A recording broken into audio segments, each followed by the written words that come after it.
God has given all of us a mission to make disciples here and everywhere for the glory of God. Minus 10, 9. We want our church to be a launch pad for sending people out on the mission God has for them. Regardless of who you are, we all have a role to play. We are all involved in God's story. We pray that the story shared through Mission Control will encourage you to see how God is calling you to be used by Him. Hello, my name is Amanda, and I'm the Communications Director here at First Baptist Melbourne and the host of this podcast. I'm so glad you're joining us in Mission Control. Today we have Glenn and Shannon Garner with us. The Garners are currently serving as International Mission Board missionaries in the Czech Republic. They initially became connected to our church through the Wolf family.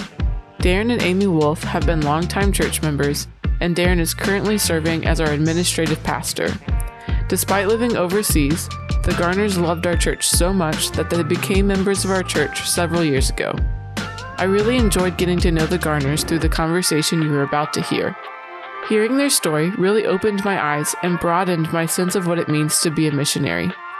In our conversation today, we talk about the times in life when a sense of direction from God seems so clear, only to be faced with what feels like closed door after closed door. We talk about how God can use those seasons to stretch us and prepare us for what He has ahead.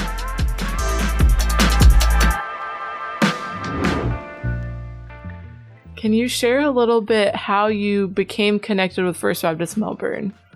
Actually, it goes back to, I'm going to mess the year up, but we were on a short stateside. It was a 2-month stateside, and we were staying with Shannon's mom, who had moved to Palm Bay probably 2 or 3 years before that. She moved there to be close to Amy and Darren, but Amy and Darren weren't going to that church yet, and I honestly don't remember how we went there, but we visited First in Melbourne. Maybe they had visited there but weren't members yet. I don't remember exactly. So this was a while ago. It's been a long time ago. It was probably 2010. No, we didn't do. It was probably 2012. No, it would have been before that. Yeah. It was probably 2008. And your connection, so this is Darren Wolf, our administrative pastor. What's the connection to Amy and Darren again? So Amy is Shannon's sister. Oh, okay, cool. Yeah. So anyway, we visited in 2008, and I honestly don't remember how we chose that church to visit. But we just really liked the way Larry was a pastor at the time. I liked the sermon. I liked the things he talked about. I remember he had passport applications up at front, and he encouraged people to go up front and get a passport, because if God calls you to the mission field, that way you'll have that step already done. He is famous for that. Yeah. So, there were just all kinds of things like that. The activities that he was promoting were all mission related. They weren't just, come invite your friends to a potluck dinner. They were all mission related. I remember those things about that church. And so later, when Amy and Darren joined and became members, again, we were there in the States visiting her mom, probably staying with her mom. And so that's where we would visit. And that type of atmosphere was always there, missions-minded, always in front of the congregation and full of activities that were community mission-driven. Cool. Anything to add to that? Well, I was just going to say, so then we became members in 2000 when? 18. 18? Mm-hmm. We had been members of a church in Texas, but we never really did stateside in Texas and weren't getting to Texas very much at all. And so when we really just like First of Melbourne and wanted to be affiliated with them, even though it's kind of weird because you still don't attend because you're on the field the whole time. Yeah. But so yeah. And at that point we talked to Scott about becoming members of First of Melbourne, even though we live overseas. So I think that's cool. Is this something that a lot of overseas missionaries deal with a lot in terms of their connection with a local stateside church?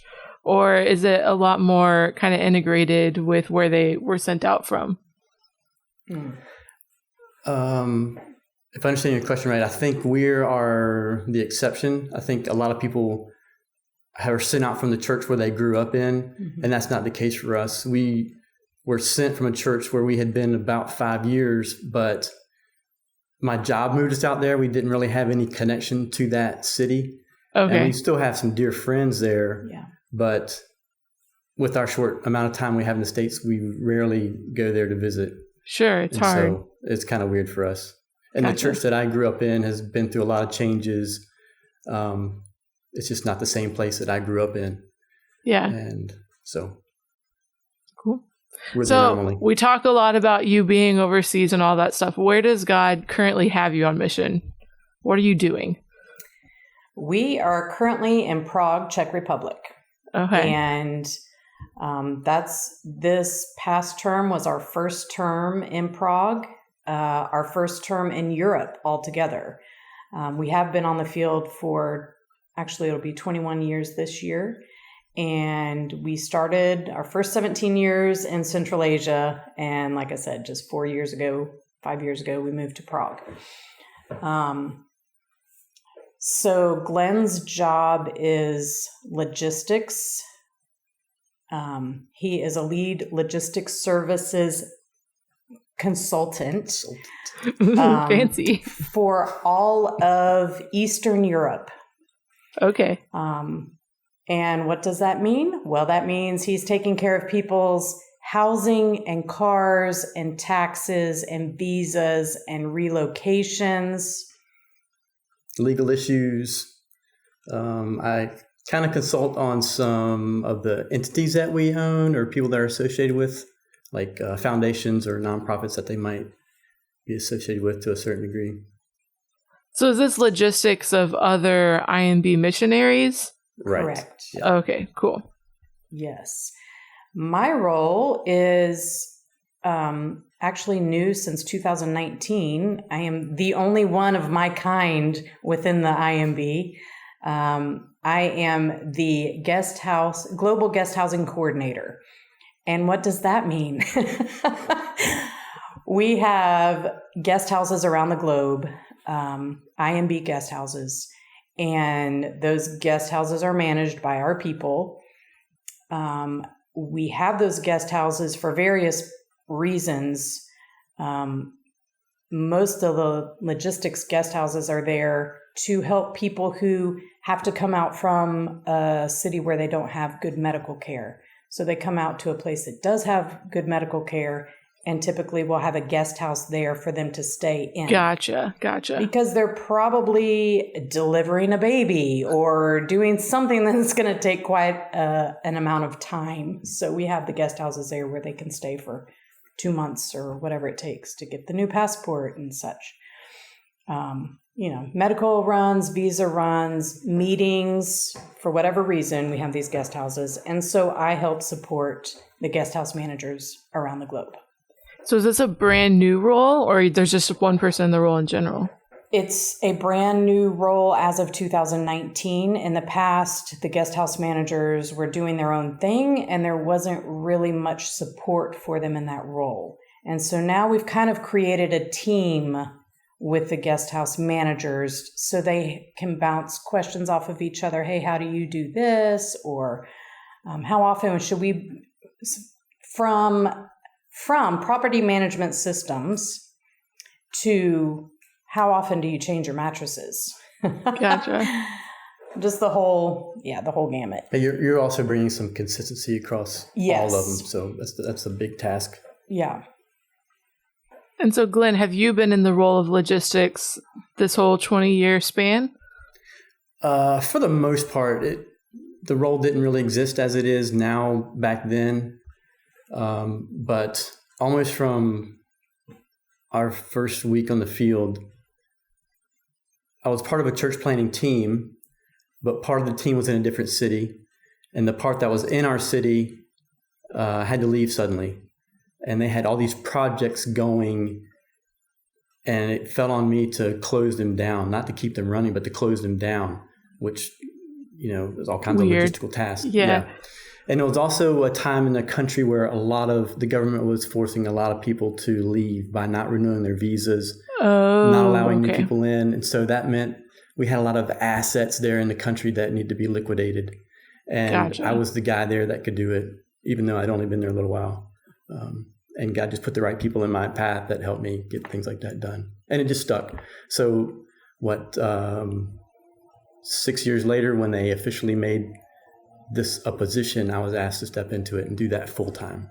Okay. Full time meaning 80% of at the time, it meant 80% of my time was to be spent doing that stuff, and 20% of my time doing what we call the real thing and being active with the church planting team. Gotcha.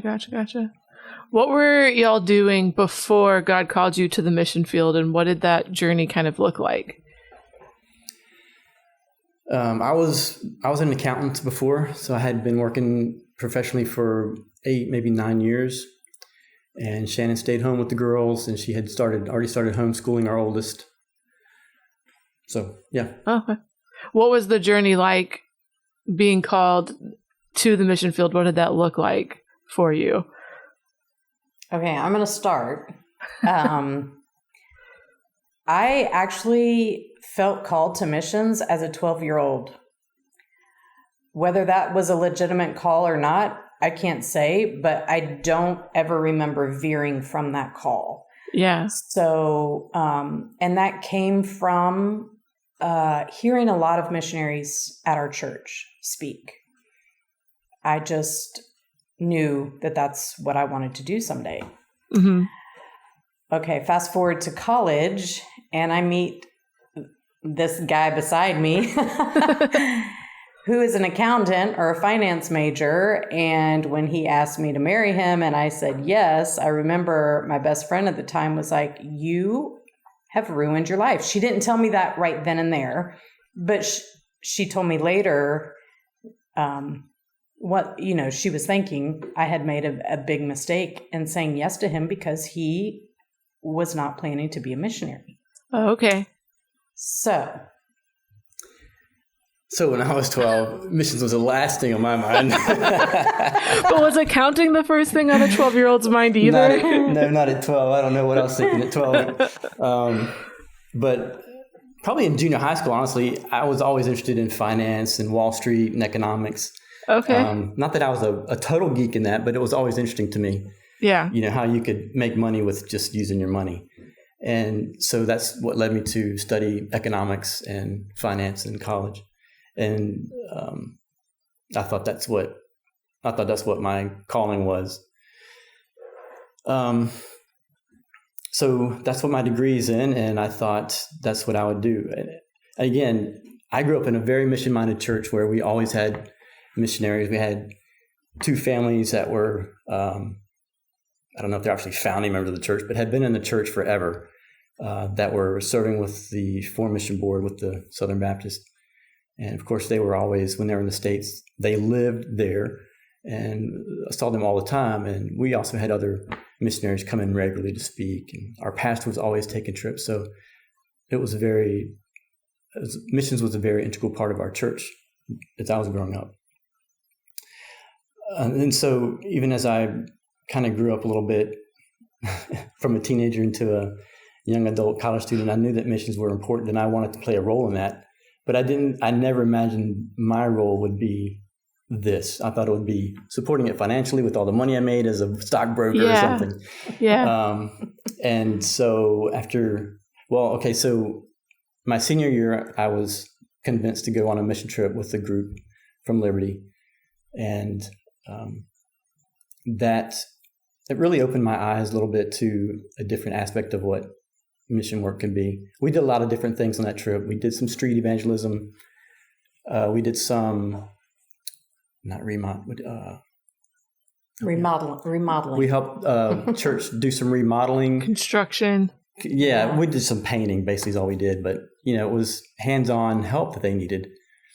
And yeah, we just did a lot of different. We went to an orphanage and helped entertain some kids and bring some smiles to their faces.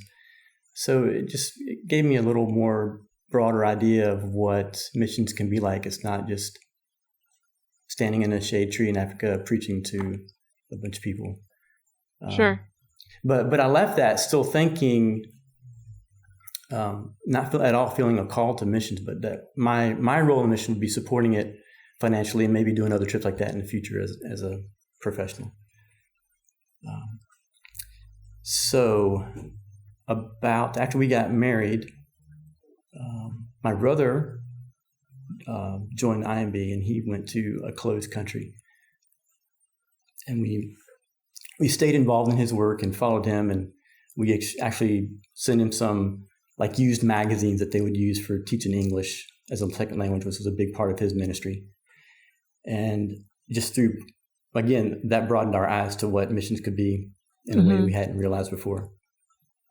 And after he did his first term, he came back to the States, and about the same time, the church we were going to, the pastor gave a series of sermons on being called. I think it was the same title every week. And every week,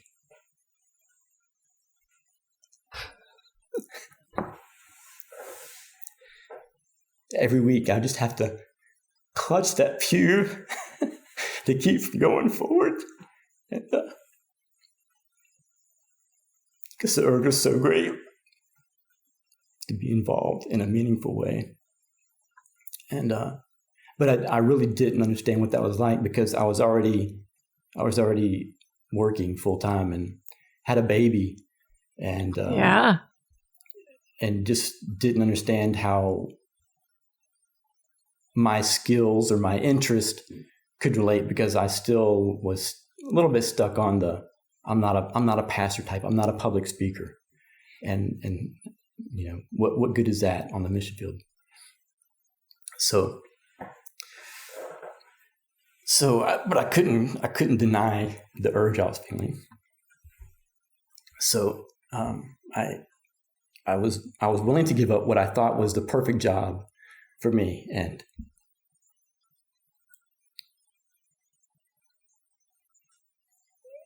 I had to say, God, if you want me to do this, if you want me to pursue this, you need to do something with this job, because my intention is to retire with this company. This is great.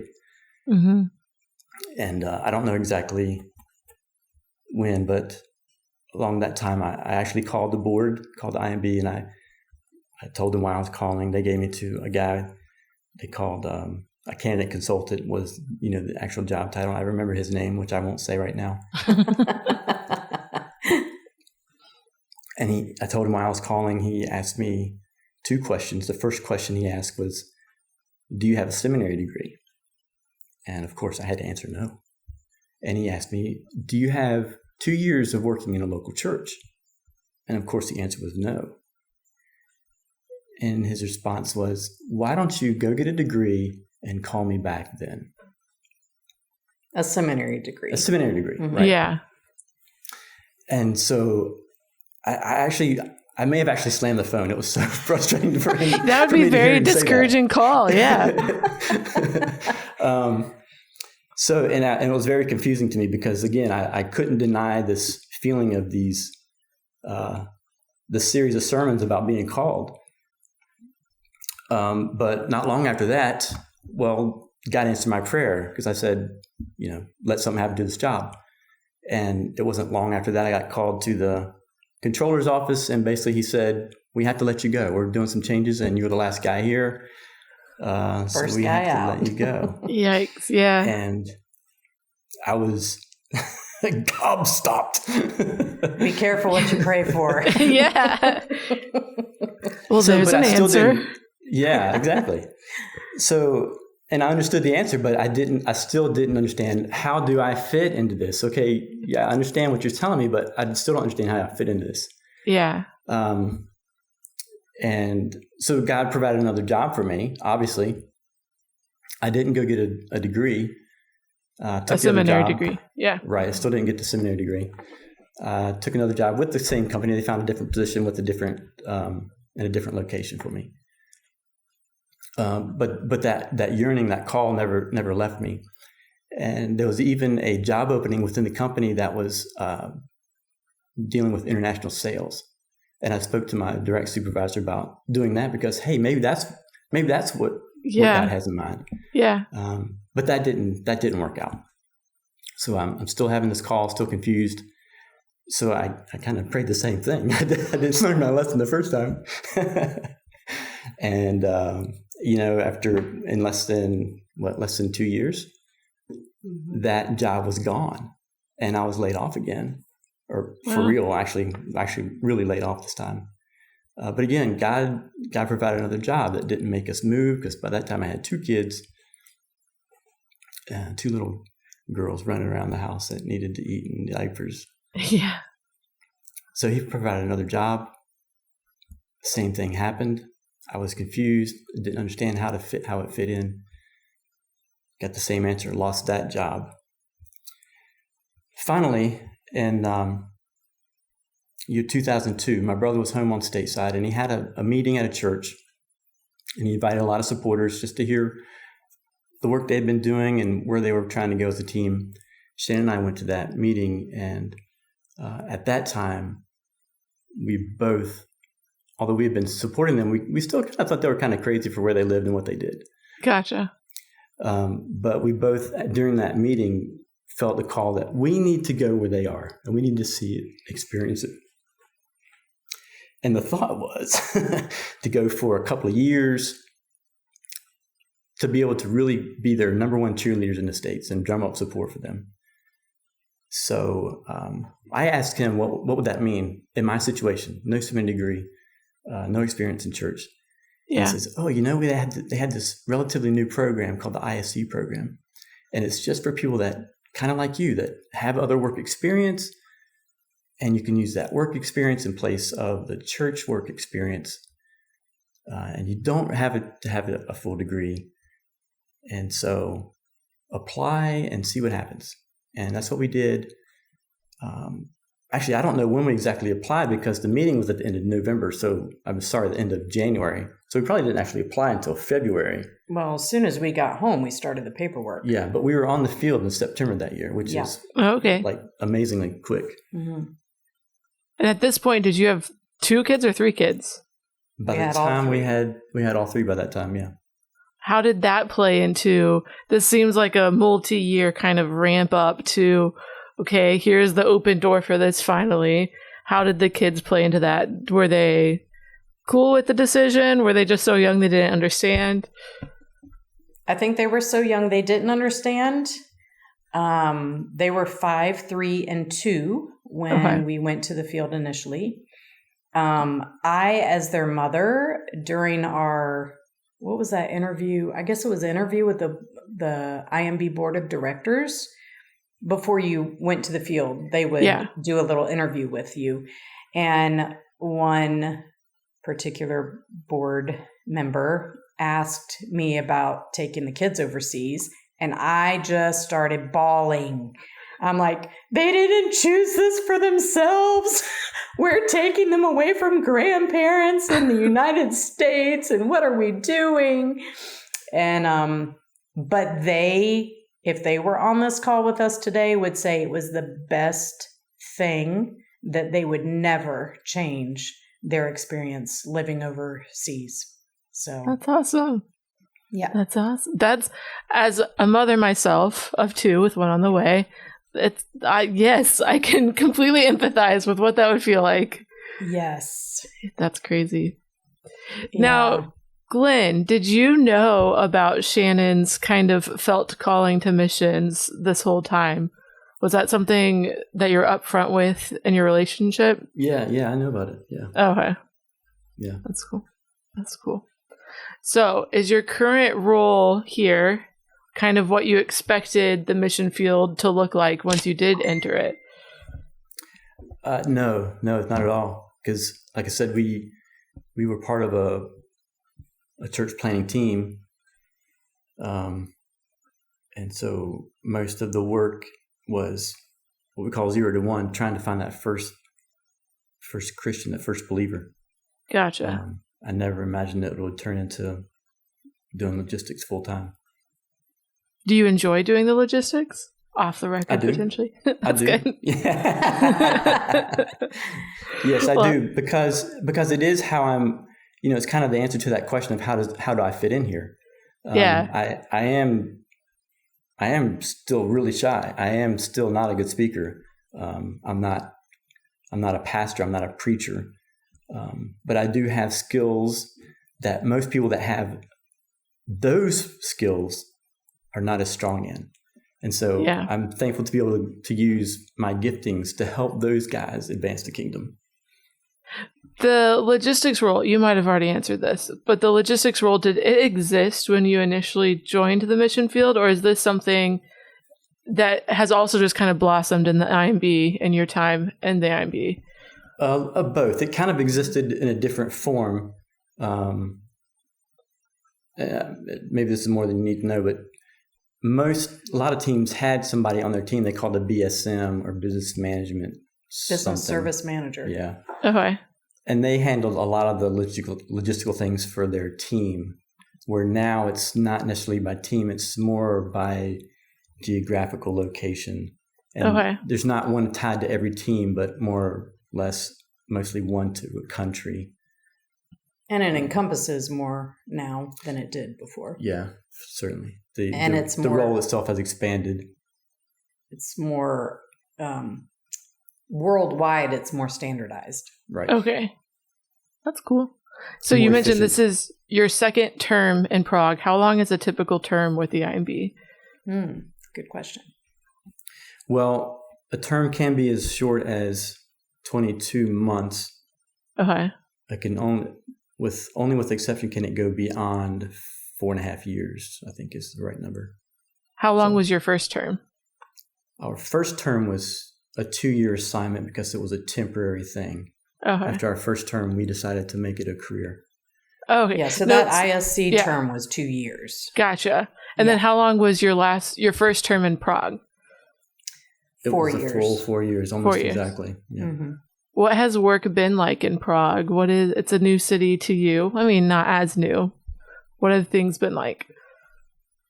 Well, the language is horrible. It's a very difficult language. What language do they speak? It's Czech. Oh, okay. But it's a fun city to live in. It's a beautiful city. It's an international city. There are a lot of expats here from different countries, which is fun, especially at church. What else? Central Asia was just difficult living, but I would say actually doing ministry there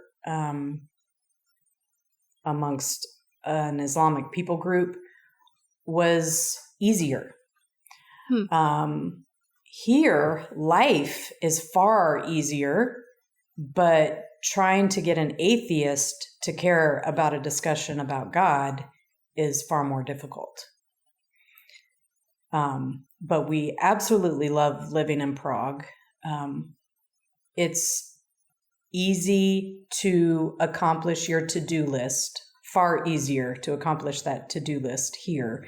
One of the countries we lived in, every 6 months, we had to get new visas. But the process for getting new visas was long and took a lot of time. So you felt like you're just trying to get that next visa. It almost became a full-time job just to get the visa. And now, I mean, it's so, we just look at each other and shake our heads every time we get a visa now because it's so easy. That's cool. So yeah, that's a nice thing. We can function in English in this city, which has not been the case in our previous cities. So that's a two-edged sword because it keeps you from learning language as well. Yeah. So, but it is nice. I know we have teams coming and we have more of a relationship that's starting to form between First Baptist Melbourne and your work in Prague. I'm so What excited. are some of those things? What are some of those things looking like? Yeah, so the team that's coming this summer is going to help us in a city that's about an hour and a half outside of Prague. We began partnering with this Czech believer. She and her husband moved to the town is called Toluchna several years ago with the express purpose of reaching that town for the Lord. Okay. So when COVID hit and teams weren't able to come overseas, all of a sudden we have all these camps scheduled every summer because Europeans are a very big camp attending people. Okay. I think a lot of times husbands and wives or partners, whatever the case may be, are working. And so they send their kids to one camp after another all summer long. And so we get in on that. It's a great opportunity for us. And, but now we have no teams coming in to help. So those of us on the field were scrambling, trying to help each other, with all the camps that had to still go on. Function. And that's how we got in touch with Vera and began a relationship with her. We were so impressed with the work they were doing in that town that after camp, I said, what can we do to help you throughout the year?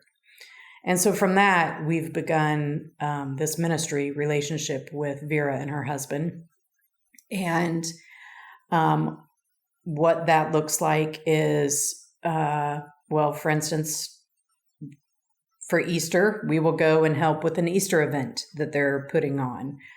She does a fall event. She does all kinds of events. Last term, I was helping her every month with a ladies discussion group. She taught English to a group of ladies, and on the last Wednesday of every month, I would go join them. She would use a secular story and a biblical story to teach them English. And then when I went in on that last Wednesday, it was with the hope of going deeper into the biblical story and having a discussion with these ladies. I really enjoyed that. She has been stretched so thin, and she's seeing different things produce more fruit. And so she's stopped doing the ladies discussion group. And so now that we've just returned, I'm in discussion with her again about, okay, now what can I do to help you throughout the year? They're amazing. They have spent so much of their own money to do ministry in Toluchna. They bought a house and fixed it up. It had to be gutted. It was terrible. It had to be gutted, starting from scratch almost, to build this house to be the YMCA in Toluchna. Okay. She has all kinds of programs running through the YMCA. The ladies discussion group was also a part of that, but they do, martial arts and ceramics and yoga and children's English classes and science classes. I mean, basically you name it, and they run a class from the YMCA. And again, the purpose is to meet the people in the town and be able to develop relationships with them. And it's the YMCA, so it's clearly a Christian organization, and she is able to share openly and give out Bibles. And so they do that, but she's also involved in the food pantry ministry. I don't know. I don't even know how she got connected to that, but she's able to go collect food and hand it out to needy families.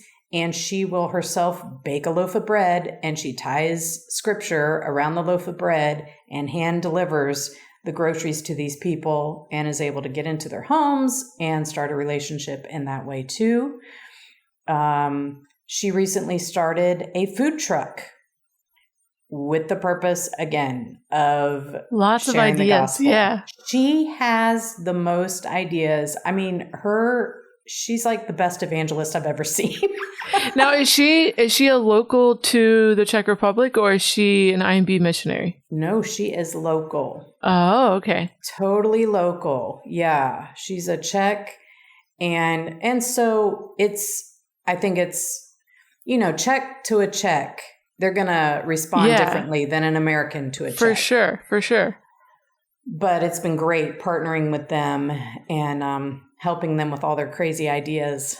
And so FBC Melbourne is sending a team this summer to help with one of the summer camps that we've been helping with since 2020. Yeah, 20. And I'm super excited about it. Yeah, I know Amy's leading that trip, right? So that's also exciting. Yeah. Yes. Well, cool. What advice would you have for someone who's maybe trying to discern a call to the mission field? Keep asking, keep searching, keep exploring. Talk about that to a mentor if you have one, or Sunday school teacher, pastor, well, even heathen friends, actually, unsaved friends, and see how they respond, and that'll tell you, is it really true? My guess is if you're feeling the calling, it's there, and you just need to keep pursuing it until it becomes clear in reality. Cool. In my eyes, until the door is shut, you keep walking through. And it seemed like y'all had a lot of shut doors, but the stirring was just kept there. Yeah. Mm-hmm. It never went away. Hope it never does. Was your family supportive of that shift to the mission field? I know, Glenn, you had a brother. Yeah. Right. So, yeah. And I grew up in church. My family was very supportive, although, of course, just could not imagine our leaving and to the place we were initially going. That was a little bit scary, especially for my mom. But she was able to visit us our second term overseas. No, first term. First term? Yeah. Okay. And once she visited, she felt 100% better. Yeah. Getting to meet the people and see, okay, they are actually safe here, So that made all the difference in the world. But yeah, support on both sides. That's awesome. Yep. And then finally, to close out, what advice do you have for someone who is feeling that call to make disciples here and everywhere for the glory of God? Do it. Yeah, kind of the same thing. Keep talking about it and do it. Take baby steps until you get a full understanding of what you're doing and perfect the craft. I think a lot of people are held back because they feel like they don't know it all. So how can I lead someone else when I don't have all the answers myself? Well, I mean, kind of the definition of a leader is just being one step ahead, right? So if you're one step ahead, you can pull someone along. None of us have all of the answers. We're never going to have all of the answers. Be okay with saying, I don't have all of the answers, but I'm going to, find out what I can for you. I think I particularly love discipleship. And I think when you get involved in that, it's very rewarding. And you grow just as much as the person that you're discipling. But then you also have to be prepared for disappointment. People are disappointing at times. And so yes, it's unfortunately. Yeah. It doesn't all go as you might hope it would. Amen to that. Yeah. Do you have any other closing thoughts you want to share? I really just hope we've opened people's eyes to the fact that missions isn't all about evangelization and preaching. You can have a different skill set and be useful on the field. I was just talking to somebody on Wednesday who is a nurse, and she's a believer, and she never dreamed her nursing skills could be used on the mission field. And I was like, oh my goodness, you are like a valued commodity. Medical missions is a thing. So yeah, I think sometimes our view of missions is too small.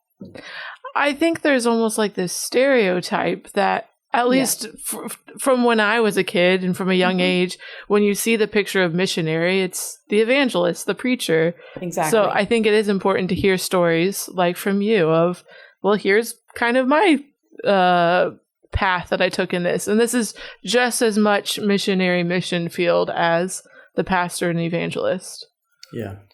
We all have different giftings. And if we're using our giftings and that helps those with the gift of evangelism and teaching and preaching to do their role better without having to worry about where they're going to live or what car they're going to drive or how to pay their taxes, we've freed them up to do what they're gifted in doing.